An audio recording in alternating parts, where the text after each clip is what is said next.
Okay, let's do a little catch-up walk around as to where I'm at. There's a few things have changed. For one, engine's in. It's very loosely plumbed, very loosely connected up. First off, yes. Now,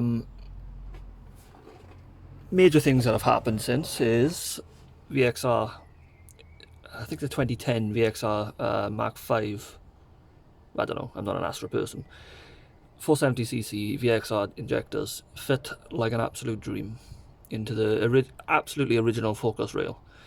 So they're seated in the bottom on the ST170 manifold, and they sit in a regular blacktop upper, well, the fuel rail. I did swap over the little seats that they have on the bottom because they're conical on the Focus, and on the Astra they are slightly, well, they're not, they're just like discs.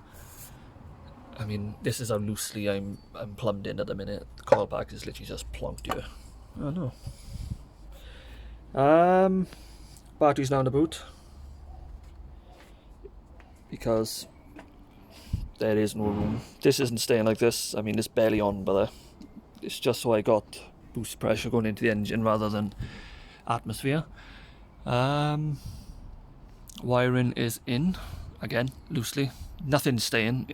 The engine bay is going to be painted along with the rest of the car at a later date, but I can't do anything at the minute, so I wanted to just test fit the engine and make sure everything's okay.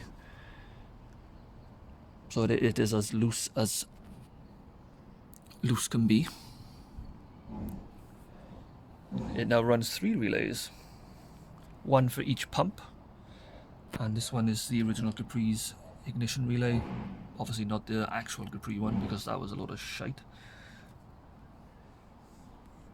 I mean, it had a metal body, and if it dislodged itself, it would arc out onto the metal body.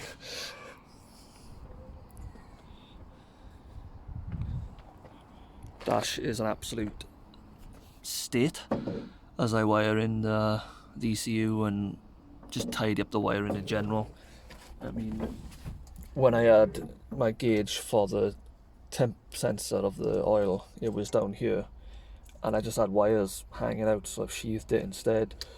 But they are actually going to be hidden because it'll sit like this with the bottom panel, and the wires will come through here, so you won't actually see it. You know, they're not the same colour. I was hasty. Moving on to the back. Battery's a bit flat, so I've been boosting it off my Focus. This hose here had a little split in it, which is bizarre because it was brand new hose. So the whole white wheel well was just full of fuel at one point. But not anymore. Nice and sound. Battery is now in the boot.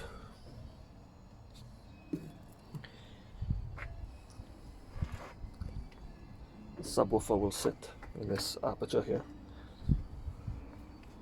because one day I might actually have a sound system in this car. Okay, now for the good bit.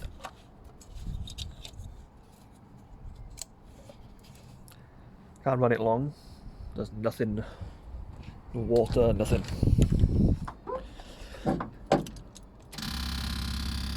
Also, the ECU is wired up to a permanent live rather than an actual switched.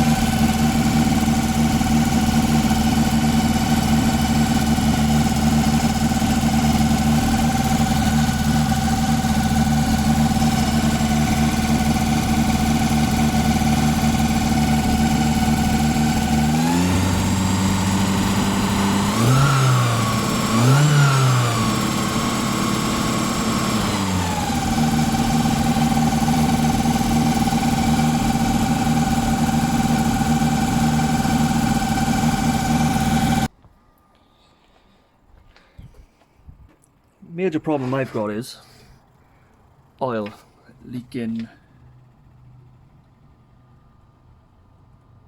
from what appears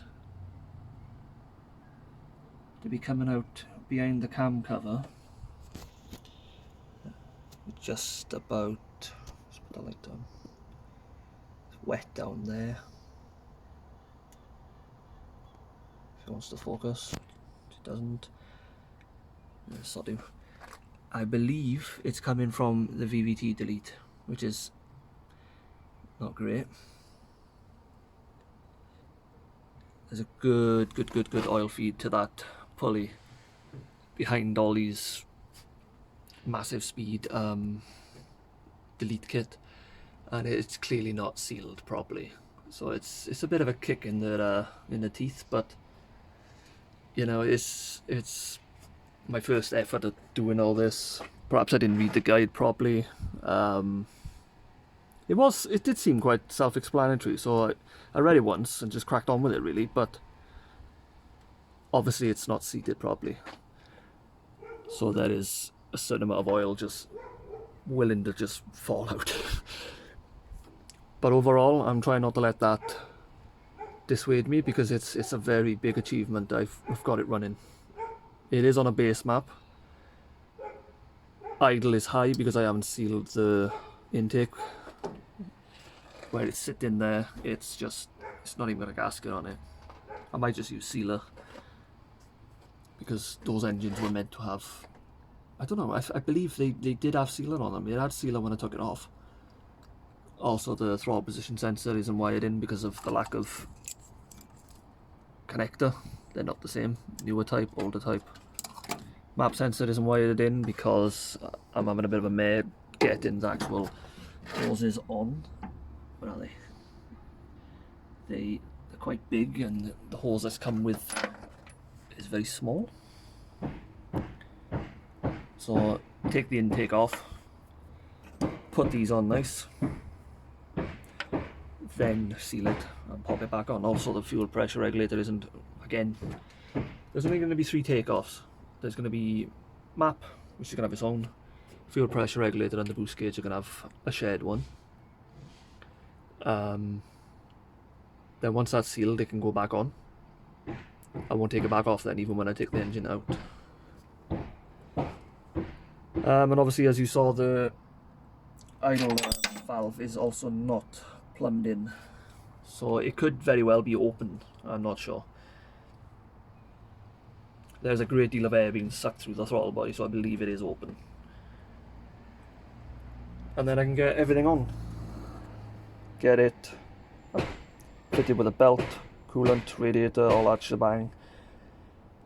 I'm quite impressed that my welding has not left me with any leaks. It doesn't seem to be leaking at all, which is great, because I don't really want to fancy welding it twice.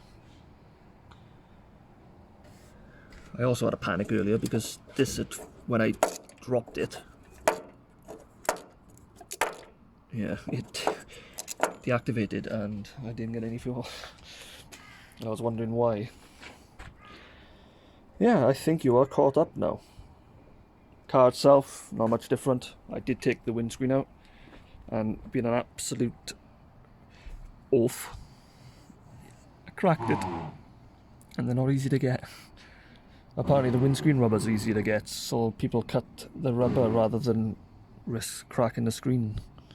But I'm not too gutted because the laminator's gone milky in quite a few places, particularly over this side actually. This side's always been a bit of a pain for me, and apparently when it gets too far it's a fail. I do have another screen. It's actually off that. It does have its own. My father collected another one years and years and years ago. It's been in his bedroom since, so I've got another screen.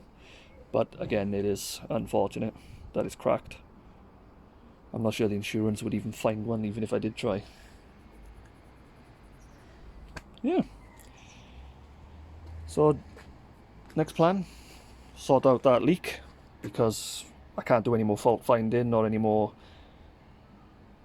you know, remedies, because I can't run it for very long because I'm just wasting oil.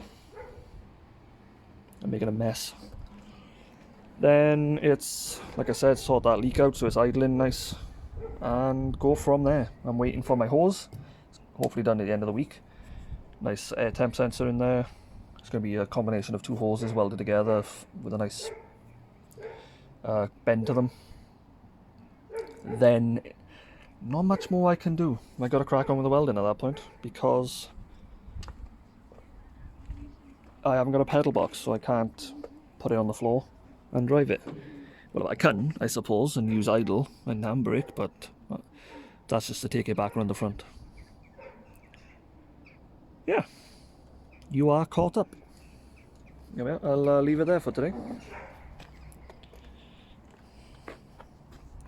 Or did I not talk about them, actually?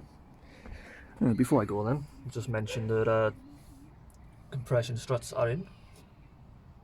They were a bit of a worry for me. I didn't look forward to doing them. Why's that looking yellow? Oh, that's bizarre. So it's new traction control rods, arms, whatever. You remove the anti-roll bar and you spin these with that side, and then you fit the compression strut to where the anti-roll bar would have gone. Weld it to the bulk, well, to the chassis. And once in situ you can adjust it. Look at all the oil. So before a decent drive, they're going to have to be aligned because they are all well off. And then his engine back out. Paint the bay. Fit power steering rack, which is there. Stupid camera's not focusing.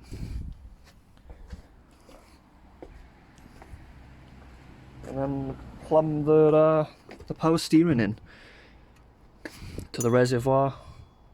I believe that's the high pressure out to the rack, and then low pressure in is underneath.